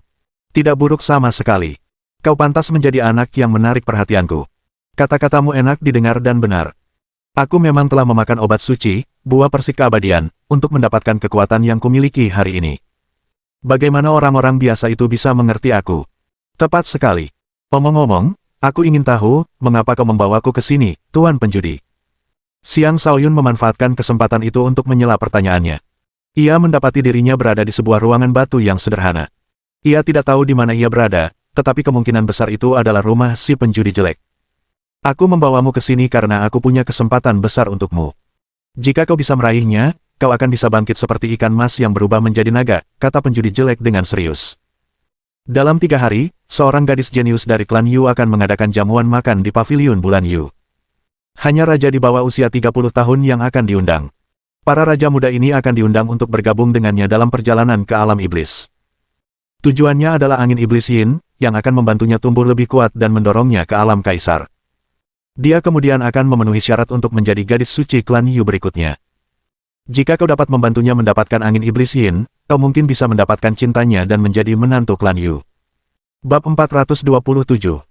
Menantu laki-laki klan Yu. Itu adalah posisi yang sangat bergengsi. Perlu diketahui bahwa klan Yu adalah klan kuno dan termasuk yang terkuat bahkan jika dibandingkan dengan seluruh wilayah kekuasaan. Fakta bahwa mereka memiliki sebuah provinsi yang dinamai menurut nama mereka, Provinsi Yu, membuktikan betapa kuatnya mereka. Klan Yu adalah klan dengan tradisi pewarisan bela diri yang panjang. Para jenius muncul dari setiap generasi, dan putra suci serta gadis suci mereka selalu termasuk di antara para jenius teratas di wilayah kekuasaan mereka. Sekarang, seseorang yang mungkin akan menjadi gadis suci berikutnya akan mengadakan jamuan makan di Pavilion Yumun. Itu akan menjadi acara besar yang mungkin hanya terjadi sekali dalam 100 tahun. Penjudi jelek adalah salah satu dari 7 penjahat kota Bloodsin. Tidak aneh jika dia mengetahui tentang jamuan makan itu. Tapi mengapa dia mencari Xiang Shaoyun adalah sebuah misteri. Xiang Shaoyun tidak menyangka bahwa inilah alasan si penjudi jelek membawanya ke sini. Dengan raut wajah getir, dia menjawab, "Tuan penjudi, dia adalah seseorang yang masuk dalam daftar calon perawan suci klan Yu berikutnya, dan dia akan mencari raja terbaik. Seorang raja baru seperti saya tidak memenuhi syarat untuk ikut serta dalam jamuan makan." Namun dalam hatinya, ia berpikir berbeda, tuan muda ini bukanlah tipe orang yang hidup bergantung pada wanita. Tetapi jika gadis dari klan Yu itu cukup cantik, aku tidak keberatan mempertimbangkannya. Xiang Shaoyun bukanlah orang yang akan menjilat seseorang hanya karena mereka berpengaruh dan berkuasa. Namun, dia perlu merebut kembali apa yang menjadi miliknya, dan itu membutuhkan kekuatan yang cukup. Jika dia juga bisa meminjam sebagian kekuatan klan Yu, dia tidak keberatan melakukannya. Namun, si penjudi jelek sendiri telah mengatakan bahwa hanya raja-raja tingkat puncak yang akan diundang ke perjamuan tersebut. Meskipun dia kuat, dia masih belum mencapai titik di mana dia setara dengan mereka. Haha, jangan terlalu rendah hati, nak. Aku percaya pada mataku. Kau memiliki takdir yang luar biasa dan memiliki pembawaan seseorang yang memiliki kekuatan besar. Mungkin kau benar-benar bisa mendapatkan angin iblis Yin dan memenangkan hati gadis itu, kata penjudi jelek sambil tersenyum. Aku tahu kau masih memiliki banyak kartu truf tersembunyi, nak. Kau pasti mampu bersaing melawan para raja di bawah usia 30 tahun itu. Melihat senyum jelek di wajah si penjudi jelek, Xiang Shaoyun merenung dalam hati, apakah orang tua ini sedang merencanakan sesuatu? Mendengar itu, Xiang Shaoyun melanjutkan sandiwara tersebut. Tuan penjudi, anak ini berterima kasih karena Anda memberitahu saya tentang kesempatan besar seperti ini. Tetapi saya belum pernah ke alam iblis dan tidak tahu apapun tentang tempat itu. Saya takut saya akan mati sebelum saya berhasil mendapatkan angin iblis Yin. Saya pikir lebih baik saya tinggal di sini saja. Si penjudi jelek menatapnya tajam dan berkata, tidak. Sekalipun kau tidak mau pergi, kau tetap harus pergi. Kalau tidak, orang tua ini akan membunuhmu sekarang juga. Niat membunuh yang pekat melonjak keluar dan menyelimuti Xiang Shaoyun, membuatnya gemetar. Dia yakin jika dia berani menolak, penjudi jelek akan membunuhnya. Xiang Shaoyun langsung setuju, ya, anak ini akan pergi. Anak ini akan pergi, oke. Awalnya dia berencana untuk bertingkah bodoh demi mendapatkan keuntungan dari penjudi jelek, tetapi dia lupa bahwa penjudi jelek adalah bagian dari 7 penjahat. Dia adalah orang yang akan membunuhnya hanya karena dia mau. Setelah Xiang Shaoyun setuju, penjudi jelek tersenyum dan berkata, begitu baru benar. Aku tidak akan memperlakukanmu dengan buruk. Asalkan kau bisa mendapatkan angin iblis Yin dan menjadi menantu klan Yu, aku akan memberimu hadiah besar. Tepat ketika Xiang Shaoyun hendak bertanya apa hadiah itu, dengan suara mendesing, seseorang muncul di hadapan mereka. Hahaha, penjudi jelek, apakah ini orang yang kau temukan? Pilihanmu mengerikan, kata pendatang baru itu sambil tertawa terbahak-bahak. Ketika Xiang Shaoyun menoleh, dia melihat seorang lelaki tua bermata satu dan berkaki satu di samping seorang pemuda yang juga berkaki satu. Kaki pecah langit, bisakah Lehen, seru Xiang Shaoyun dalam hati. Meskipun dia belum pernah bertemu Ken Lehen, dia telah lama mengetahui ciri-ciri 7 penjahat dari ketiga tengkorak. Karena itu, dia mampu mengenali lelaki tua itu hanya dengan sekali pandang. Dasar orang tua pincang, ini pilihanku. Jelas lebih baik daripada si pincang kecil yang kau temukan, kata penjudi jelek sambil mencibir. Anak ini baru raja tingkat 3. Bagaimana dia bisa dibandingkan dengan muridku? Apa yang kau pikirkan saat memilihnya, kata Ken Lehen sambil menatap Xiang Shaoyun dengan nada mengejek. Pemuda berkaki satu di samping Ken Lehen juga memandang Xiang Shaoyun dengan jijik. Bahkan ada jejak permusuhan di matanya. Pemuda itu tampak cukup tampan, tetapi sayangnya ia hanya memiliki satu kaki, yang sedikit merusak citranya secara keseluruhan. Dia adalah Ken Wunian, murid Ken Lehen. Usianya belum genap 30 tahun, namun ia sudah menjadi raja tingkat 8. Ini adalah bakat yang jauh melampaui banyak orang biasa. Kita tidak boleh meremehkan pasangan ini meskipun keduanya cacat. Sebenarnya, teknik tendangan mereka unik dan tak tertandingi, teknik tendangan penghancur surga yang dahsyat. Teknik kaki penghancur langit adalah teknik kuno yang diciptakan oleh seorang eksentrik yang cacat di masa lalu. Teknik ini memungkinkan seseorang untuk mendorong tubuhnya yang cacat hingga batas maksimal, menciptakan kembali kaki yang hilang dan memberinya kekuatan untuk dengan mudah menghancurkan gunung dan membelah sungai. Setelah Ken Lehen memperoleh warisan teknik tersebut, ia mengandalkannya untuk meningkatkan kekuatannya dan akhirnya menjadi salah satu dari 7 penjahat. Ya, anak pincang kecil ini cukup bagus bahkan jika dibandingkan dengan para jenius muda dari berbagai organisasi. Tapi dia tetap bukan apa-apa. Meskipun anak di sampingku ini cukup lemah, kekuatan bukanlah satu-satunya yang dibutuhkan untuk mendapatkan angin iblis Yin. Keberuntungan dan potensi juga sangat penting. Lagi pula, gadis itu menyukai pria tampan. Anak pincang kecil ini tidak punya peluang. Apa gunanya membawanya ke sini, kata penjudi jelek, suaranya penuh dengan ejekan. Si penjudi jelek benar. Setiap gadis suci klan Yu adalah wanita yang sangat cantik. Kandidat gadis suci ini juga dikenal sebagai wanita tercantik nomor 1 di Provinsi Yu. Si cacat kecil ini tidak punya peluang, sebuah suara lain yang penuh kesombongan menyela. Seseorang lain muncul. Pendatang baru itu adalah seorang biksu parubaya yang selalu tersenyum. Wajahnya bulat, dan ketika tersenyum, ia tampak sangat ramah. Di tubuhnya yang gemuk, ia mengenakan jubah Buddha dan di tangannya ada paha ayam yang sedang dikunyahnya. Berdiri di sampingnya adalah seorang biksu muda. Biksu muda itu memiliki wajah yang tampan dan penampilan yang bermartabat. Ia tinggi, punggungnya tegak sempurna. Ia adalah tipe orang yang bisa disebut biksu tampan. Tetapi dari tingkah lakunya yang nakal, ia tidak tampak seperti biksu sungguhan. Sebaliknya, ia tampak seperti biksu palsu yang baru saja masuk Islam. Dan itu memang benar adanya. Biksu parubaya itu adalah salah satu dari 7 penjahat, Yuan Xiao si biksu yang tersenyum. Jangan sampai tertipu oleh senyum ramah yang dikenakannya. Senyumnya selalu paling lebar saat ia melakukan tindakan pembunuhan. Adapun biksu muda itu, dia adalah murid biksu tersenyum. Tentu saja, dia adalah murid yang baru diterima. Bahkan, dia dipaksa. Namanya Ho Sudong, dan usianya sekitar 27 atau 28 tahun. Tingkat kultivasinya bahkan lebih tinggi dari Ken Wunian, yaitu di alam langit tingkat 9. Tingkat kultivasinya untuk usianya sudah cukup untuk menempatkannya di antara para jenius teratas di seluruh wilayah kekuasaan. Tentu saja, dia masih agak kurang jika dibandingkan dengan sosok yang benar-benar luar biasa seperti Ye Chaomu. Lagi pula, Ye Chaomu sudah menjadi kultivator alam langit tingkat 7 pada usia 17 tahun. Dia jelas termasuk di antara para jenius muda paling gila di seluruh wilayah kekuasaan. Tepat pada saat ini, seseorang lainnya tiba. Bab 428. Terdengar suara lain, hehe, kalian cepat sekali. Aku seharusnya jadi saksi, tapi kalian semua tiba sebelum aku. Seseorang muncul entah dari mana. Pendatang baru itu adalah seorang wanita yang sangat menarik dengan bentuk tubuh bak jam pasir yang sempurna dan sepasang pipi merah yang memancarkan daya pikat. Penampilan sensual yang diberikan oleh pakaian muslimnya, dikombinasikan dengan aroma menyenangkan yang seolah selalu dipancarkannya, mampu dengan mudah membangkitkan nafsu pada pria manapun. Pada dasarnya, dia adalah penggoda kelas atas. Namanya Yao Jiao Jiao, selir berwajah 1000, salah satu dari 7 penjahat. Jika kau datang lebih lambat lagi, kami pasti sudah melanjutkan tanpa dirimu, dasar penyihir, gerutu penjudi jelek dengan tidak senang. Dasar penjudi jelek, tanpa aku sebagai saksi, apakah taruhanmu masih akan menyenangkan? Yao Jiao Jiao memprotes dengan genit. Ken Lehen setuju sambil menatap Yao Jiao Jiao dengan tatapan kagum. Benar sekali. Tanpa Jiao Jiao, kami bahkan tidak akan repot-repot ikut serta dalam taruhan bodoh ini denganmu, penjudi jelek. Yao Jiao Jiao mengabaikan Ken Lehen. Sebaliknya, dia menatap Xiang Shaoyun, yang berdiri di samping penjudi jelek, dan dengan lembut membelai wajahnya. Anak laki-laki yang tampan. Kau tipe kakak perempuan ini. Mau menghabiskan malam bersama kakak perempuan ini. Aku janji kau akan merasakan kenikmatan yang luar biasa sampai-sampai kau tak keberatan mati saat itu juga. Suara sensual Yao Jiao Jiao dan tatapan menggoda di wajahnya bisa membuat darah siapapun mendidih. Xiang Shaoyun langsung tersipu dan berkata, tapi, Dewi, aku bukan tipe pria yang akan tidur dengan sembarangan. Oh, sudah tersipu. Lucu sekali, kata Yao Jiao Jiao, seluruh tubuhnya menempel erat ke tubuh Xiang Shaoyun. Xiang Shaoyun merasakan darahnya bergejolak, dan matanya mulai dipenuhi nafsu. Di depan matanya, Yao Jiao Jiao mulai menanggalkan pakaiannya sehelai demi sehelai. Perlahan, ia memperlihatkan bahunya yang ramping, diikuti oleh dadanya yang lembut dan indah, menyebabkan darahnya mendidih begitu hebat hingga ia merasa seperti akan mimisan. Xiang Shaoyun bukanlah satu-satunya yang terpengaruh.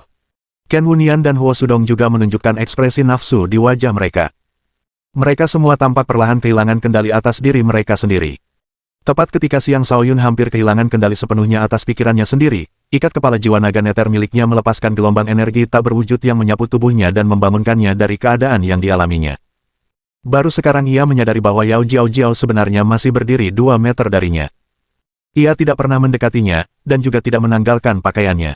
Semua yang dilihatnya hanyalah ilusi. Kemudian, ia melihat Ken Wunian dan Huo Sudong menanggalkan pakaian mereka dengan ekspresi wajah seperti seseorang yang diliputi nafsu. Ia langsung tahu bahwa mereka telah tersesat dalam ilusi.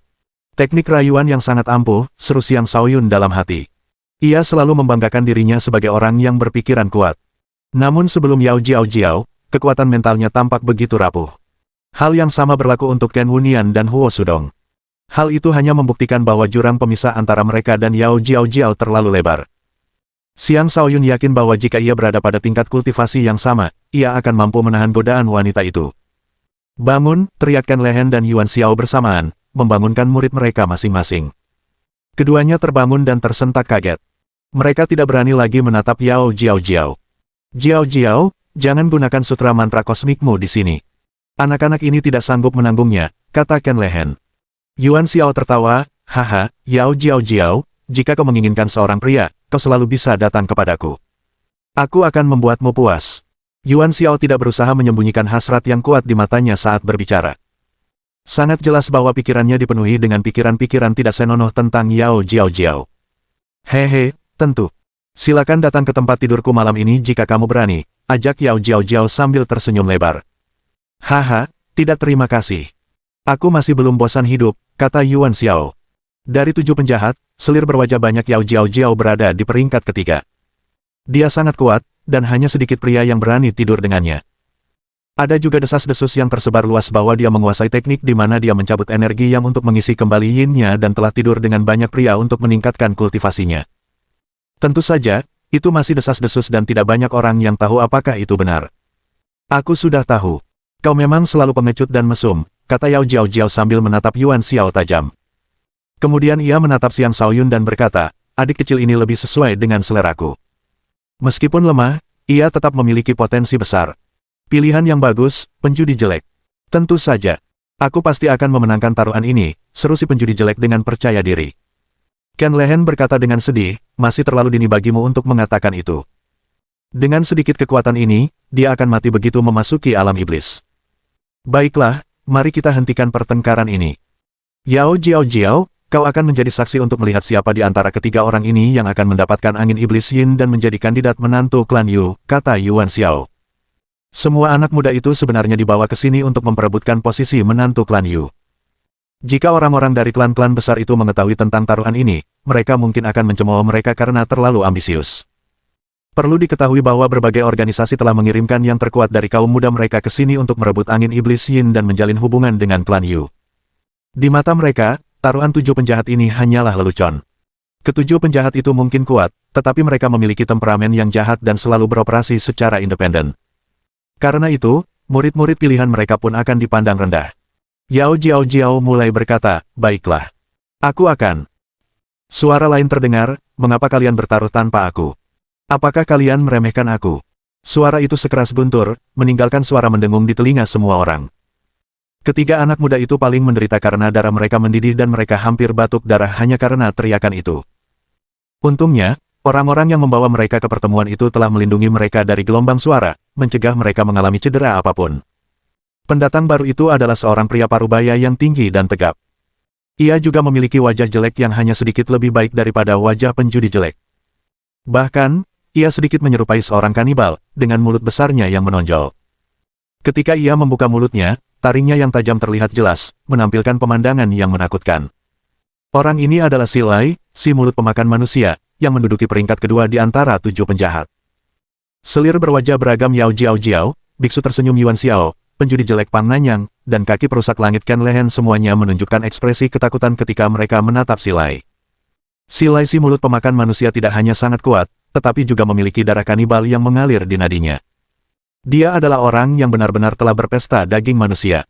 Fakta itu saja sudah cukup untuk membuat mereka takut padanya. Silai datang bersama seseorang lain yang memiliki ciri fisik serupa. Orang ini tampak lebih muda dari Silai, tetapi ia masih jauh lebih tua dibandingkan Xiang Shaoyun dan para pemuda lainnya. Dia adalah Si Hai, putra Si Lai. Usianya belum genap 30 tahun, tetapi ia sudah memiliki kekuatan tempur setara raja tingkat puncak. Hehe, Si Lai, kau juga tertarik untuk ikut terlibat dalam kekacauan ini. Yuan Xiao tertawa.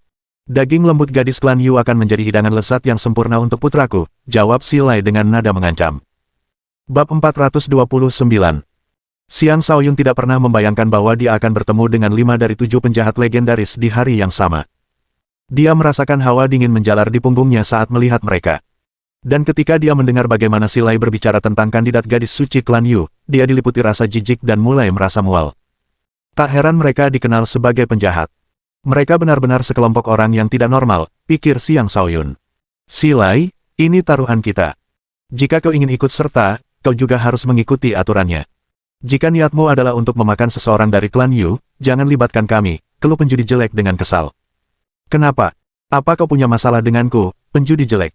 Kau pikir aku tidak akan memotong salah satu lenganmu dan memakannya sekarang juga, kata Si Lai sambil menatap penjudi jelek dengan ganas. Si penjudi jelek menyipitkan matanya sambil menjawab dengan tegas, orang lain mungkin takut padamu, tapi tidak padaku. Ayo coba saja jika kau ingin kehilangan gigimu. Perdebatan ini menyebabkan suasana menjadi tegang. Akhirnya, Yao Jiao memanfaatkan keunggulannya sebagai seorang wanita dan dengan lembut berkata, apakah kamu tidak malu bertengkar seperti ini di depan anak-anak? Kita di sini bukan untuk bertengkar. Karena Si Lai ingin ikut bertaruh, biarkan saja dia ikut. Itu tidak akan mengubah apapun. Hehe, aku tidak keberatan, kata Yuan Xiao. Setelah sedikit ragu, Ken Lehen pun setuju, aku bisa setuju, tetapi jika putramu benar-benar memakan gadis klan Yu itu, kami tidak akan ikut campur dalam konflikmu dengan mereka. Dasar pengecut. Aku hanya mengatakan itu untuk menakut-nakuti kalian. Karena semua orang ingin mendapatkan dukungan dari klan Yu, aku tidak akan merusak kesenangan ini, kata Si Lai. Kudengar putra bungsu Bos Li juga akan ikut serta dalam jamuan makan. Semua anak-anak ini tidak akan menjadi apa-apa selain lelucon jika dia ada di sana. Setelah menyampaikan pendapatnya, dia pergi bersama Si Hai. Dengan keterlibatan putra bungsu Bos Li, peluangmu untuk berhasil semakin kecil, kata Yao Jiao. Si penjudi jelek berpikir sebaliknya. Mencari angin iblis Yin tidak hanya bergantung pada kekuatan. Keberuntungan juga penting. Aku percaya pada anak ini. Bersiaplah untuk kalah. Benar sekali. Kita tidak akan tahu tanpa mencoba. Mari kita bicara lagi jika anak-anak berhasil melewati rintangan pertama dalam 3 hari, kata Ken Lehen sebelum pergi bersama Ken Wunian. Aku tidak pernah berencana untuk menarik diri dari taruhan. Lagi pula, pemenang akhirnya mungkin bukan salah satu dari kita, kata Yuan Xiao sebelum pergi bersama muridnya. Adik kecil, berhati-hatilah setelah memasuki alam iblis. Kakak ini sangat menyukaimu, jadi dia akan menjagamu dengan baik setelah kau meninggalkan tempat itu hidup-hidup, kata Yao Jiao sambil menatap Xiang Shaoyun dengan tatapan menggoda. Kemudian dia pergi. Kini, hanya tersisa si penjudi jelek dan Xiang Shaoyun. Tiba-tiba, si penjudi jelek menyerang Xiang Shaoyun, yang tidak sempat bereaksi. Si penjudi jelek membuka mulutnya dan melemparkan sebuah pil ke dalamnya. Ini adalah pil yang merenggut nyawa. Pil ini akan aktif sekali sebulan. Tanpa penawarnya, bahkan seorang ahli alam kenaikan naga pun akan terbunuh karenanya. Ada 12 penawar di sini. Minumlah satu setiap bulan pada waktu ini. Penawar ini akan cukup untuk 1 tahun. Jika kau berhasil menjadi menantu klan Yu dalam waktu 1 tahun, aku akan memberimu seluruh penawarnya, ancam penjudi jelek. Xiang Shaoyun dapat merasakan bahwa begitu pil itu masuk ke mulutnya, semacam energi langsung menyebar ke seluruh tubuhnya, yang memastikan bahwa itu benar-benar racun.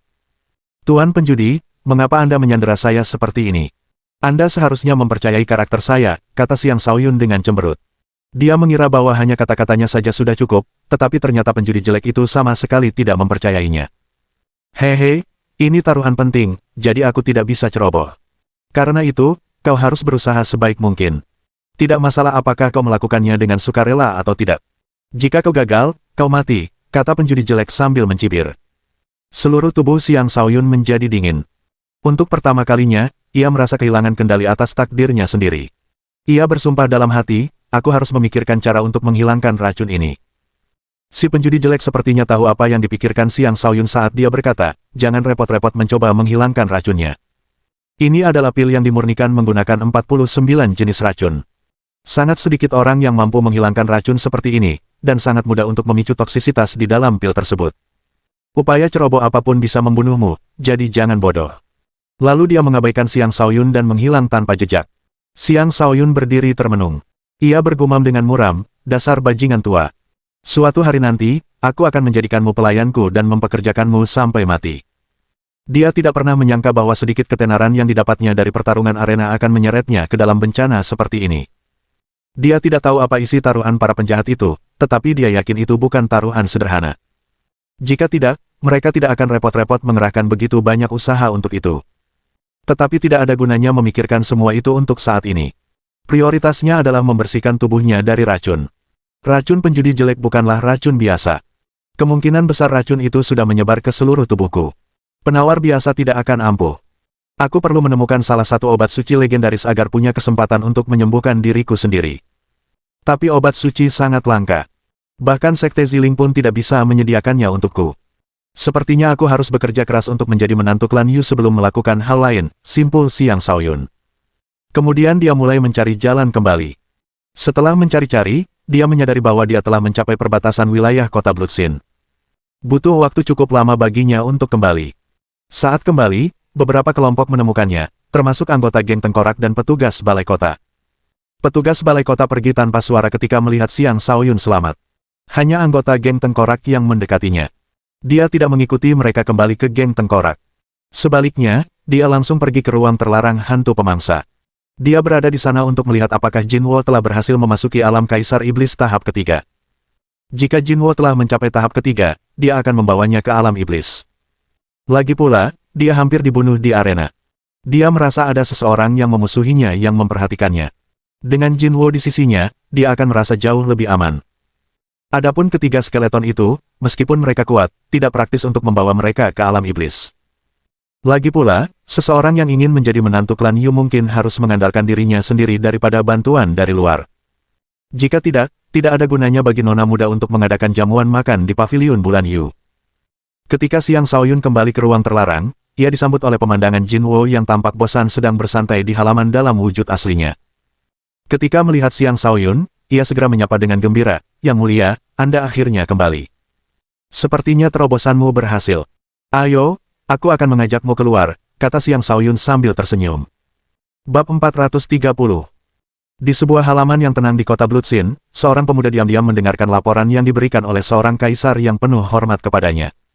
"Tuan muda ketujuh, para pembunuh tikus telah gagal," kata kaisar.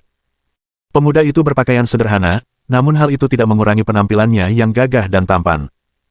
Ia memiliki aura yang angkuh, sebuah ciri yang menunjukkan bahwa ia adalah seorang pemimpin muda dari organisasi yang berpengaruh. Ia tampak berusia sekitar 26 tahun, namun ia sudah mencapai puncak kekuatannya sebagai raja. Ini adalah bakat yang jauh melampaui murid-murid 7 penjahat. Jika Xiang Shaoyun ada di sini, ia pasti tahu siapa pemuda ini. Ia tak lain adalah putra ketujuh di Batian, Ditong. Di Batian adalah saudara angkat ayahnya, Xiang Yangzan. Namun, ia jauh lebih tua dari Xiang Yangzan dan telah memiliki 9 anak. Ada pepatah yang mengatakan bahwa ketika seekor naga melahirkan 9 anak, masing-masing dari ke-9 anak itu akan berbeda. Beberapa akan kuat, dan beberapa akan lemah. Namun, hal itu tidak berlaku untuk di Batian. Ke-9 putranya bagaikan naga di antara manusia. Masing-masing dari mereka sangat berbakat, dan Ditong termasuk dalam 3 besar dalam hal bakat di antara ke-9 saudaranya. Mengapa Ditong muncul di sini? Jelas, dia juga berada di sini untuk menjadi menantu klan Yu. Meskipun klan Dinya telah merebut kepemimpinan Sekte Ziling, mereka masih belum memiliki kendali penuh atas beberapa anggota senior. Terlebih lagi, musuh-musuh Sekte terus-menerus mengawasi mereka, menunggu saat yang tepat untuk menyerang. Klan Di sangat membutuhkan bantuan, dan klan Yu akan menjadi pilihan terbaik. Jika dia berhasil menjadi menantu klan Yu, pembangkangan internal akan langsung lenyap dan musuh-musuh Sekte perlu berpikir 2 kali sebelum bertindak melawan mereka. Ditong tidak menyangka akan mendengar kabar tentang Xiang Shaoyun segera setelah tiba di kota Bloodsin. Sayangnya, ia datang tidak bersama banyak orang dan terpaksa menyewa pembunuh tikus untuk membunuhnya. Celakanya, rencananya digagalkan oleh penjudi jelek. Ditong tampaknya tidak terlalu terganggu. Sebaliknya, senyum terukir di wajahnya saat dia berkata, "Jadi setelah berperan sebagai orang bodoh selama bertahun-tahun, akhirnya kau akan mulai bangkit. Baiklah. Mari kita lihat apakah kau memiliki kemampuan untuk merebut kembali apa yang telah hilang." Ditong adalah orang yang sombong. Meskipun ia ingin melihat Xiang Shaoyun mati, karena bahkan para pembunuh tikus pun gagal, ia akan menunggu kesempatan yang tepat sebelum membunuh Xiang Shaoyun sendiri. Lagi pula, Xiang Shaoyun adalah seseorang yang pernah memanggilnya, kakak. Bagaimana mungkin seorang kakak tidak secara pribadi mengantar adiknya ke alam baka? Setelah Xiang Shaoyun membawa Jinwo kembali ke geng tengkorak, dia memfokuskan seluruh perhatiannya pada pemulihan dan merenungkan 10 pertempuran yang baru saja dialaminya. Selama pertempurannya dengan manusia kera iblis, dia menggunakan karunia insting, bakat yang didapatnya dari alam jiwa bawah, untuk mendeteksi lintasan dan celah serangan manusia kera iblis tersebut. Setelah berulang kali mencoba melakukan hal yang sama pada lawan lain, pemahamannya dalam membaca aliran energi lawannya pun semakin mendalam. Tingkat kultivasinya belum cukup tinggi, dan meningkatkannya dalam waktu singkat tidak mungkin. Oleh karena itu, satu-satunya cara untuk meningkatkan kekuatannya adalah dengan fokus pada teknik pertempuran. Itulah mengapa dia ingin benar-benar menyerap semua yang telah dipelajarinya dari 10 pertempuran tersebut agar pengalaman itu dapat berubah menjadi sesuatu yang dapat diandalkannya setelah memasuki alam iblis. Berulang kali, dia memutar ulang pertempuran-pertempuran itu dalam pikirannya, dan pemahamannya tentang esensi prediksi gerakan meningkat sedikit demi sedikit. Untuk mencapai prestasi seperti prediksi gerakan, ia perlu mengetahui lintasan serangan lawannya, yang dapat ia ketahui dari aliran energi lawannya. Oleh karena itu, bagaimana membaca aliran energi adalah inti dari prediksi gerakan. Ini akan menjadi sesuatu yang sangat sulit untuk dicapai oleh orang biasa. Tetapi Xiang Shaoyun berbeda karena dia memiliki domain jiwa neter, yang memberinya kemampuan deteksi yang sangat luar biasa, jauh melampaui kemampuan orang biasa. Karena itu, dia bisa mendeteksi perubahan aliran energi lawannya, mengetahui lintasan serangannya, dan melakukan gerakan sebelum lawannya menyelesaikan gerakan tersebut. Dengan begitu, dia bisa mengganggu aliran energi lawannya atau bahkan langsung membunuh lawannya. Begitulah menakjubkannya kemampuan prediksi gerakan setelah dia menguasainya. Saat Xiang Shaoyun merenungkan pengalaman bertarungnya di masa lalu, dia tiba-tiba berdiri dan mulai menggerakkan tangannya secara acak. Terkadang, dia meninju. Terkadang, dia menangkupkan telapak tangan. Terkadang, dia mencakar. Dia bergerak tanpa pola tertentu, namun setiap gerakannya tampak mengikuti ritme yang tak terlukiskan. Medan energi aneh terbentuk di sekelilingnya begitu dia memasuki kondisi ganjil ini. Medan energi itu berada dalam keadaan kacau balau, dan sangat sulit untuk dibaca. Xiang Shaoyun tetap dalam keadaan ini untuk waktu yang lama. Berulang kali, dia menari-nari seolah-olah memiliki stamina yang tak terbatas. Banyak bayangan muncul di sekitarnya, masing-masing hanya melakukan satu gerakan, entah itu meninju, menepis, mencakar, menendang, dan sebagainya. Setelah waktu yang tidak diketahui lamanya, Xiang Shaoyun akhirnya berhenti. Dia menarik napas dalam-dalam dan tersenyum. Ketidakberbentukan mengalahkan bentuk. Prediksi gerakan pada dasarnya mengharuskan saya untuk bereaksi berbeda sesuai dengan lawan yang saya hadapi. Rangkaian gerakan saya yang tidak teratur tampaknya tidak berdaya, tetapi ini adalah rangkaian yang mampu melawan banyak gerakan dari berbagai lawan. Saya akan menamainya tarian kekacauan. Begitu saja, jurus pertama dari teknik ciptaan Xiang Shaoyun yang pertama mendapatkan namanya. Di masa depan, ketika ia menciptakan lebih banyak jurus, ia dapat menggabungkannya menjadi satu teknik dan menghasilkan nama keseluruhan untuk teknik tersebut. Ia bermeditasi sebentar lagi sebelum meninggalkan ruang kultivasi. Ia memanggil kerangka bumi. Tuan, sapa kerangka bumi dengan hormat. Kelangsungan hidup Xiang Shaoyun setelah diculik oleh Ugly Gambler benar-benar merupakan salah satu keajaiban terbesar yang pernah terjadi di kota Bloodsin. Perlu diketahui bahwa sebagian besar waktu ketika 7 penjahat menculik seseorang, korban jarang kembali tanpa cedera. Xiang Shaoyun menjadi pengecualian, memicu lebih banyak rumor liar. Apakah si penjudi jelek membebaskannya ataukah dia melarikan diri? Terlepas dari kebenarannya, hal itu membuktikan betapa luar biasanya Xiang Shaoyun. Apakah kau tahu di mana aku bisa menemukan penawar racun suci di kota Bloodsin? Tanya Xiang Shaoyun. Ini, kurasa kau hanya bisa menemukan hal seperti itu di alam iblis, jawab kerangka bumi setelah ragu-ragu sejenak. Apakah ada obat-obatan suci di alam iblis? Tanya Xiang Shaoyun dengan heran. Ya, alam iblis adalah wilayah para iblis, tetapi juga tempat yang mampu menopang kehidupan. Oleh karena itu, obat-obatan suci mungkin ada di sana. Tetapi hanya para penguasa, atau bahkan hanya para suci, yang memiliki harapan untuk mendapatkan salah satu obat suci tersebut, kata kerangka bumi. Xiang Shaoyun agak patah semangat. Sepertinya kecil kemungkinan dia bisa mendapatkan obat suci. Dia mengganti topik pembicaraan. Tempat seperti apa pavilion Yumun itu? Bawa aku ke sana. Karena tidak ada cara untuk mendapatkan penawarnya, dia sebaiknya ikut serta dalam jamuan makan klan Yu sebelum memutuskan apa yang harus dilakukan selanjutnya. Pavilion Yumun terletak di bagian selatan kota. Aku akan memimpin jalan, kata kerangka bumi dengan hormat. Maka, Earth Skeleton dan Xiang Shaoyun pun berangkat menuju pavilion Yumun. Mohon dukungan dari omom ante-ante sekalian, buat subscribe atau sharekan novel Mimin ke Facebook kalian, agar channel Mimin bisa terus berkembang. Dengan begitu, Mimin bisa lebih semangat untuk up novel seru lain ke depannya. Buat teman-teman yang sudah subscribe dan sharekan novel Mimin, Mimin ucapkan terima kasih sebanyak-banyak. Sekiranya teman-teman menghadapi masalah video diputar dalam bahasa Inggris, coba tukar kepada bahasa Indonesia original melalui cara ini. Semasa mendengarkan, pencet tombol setting di atas kanan video, pilih audio track dan tukar bahasa.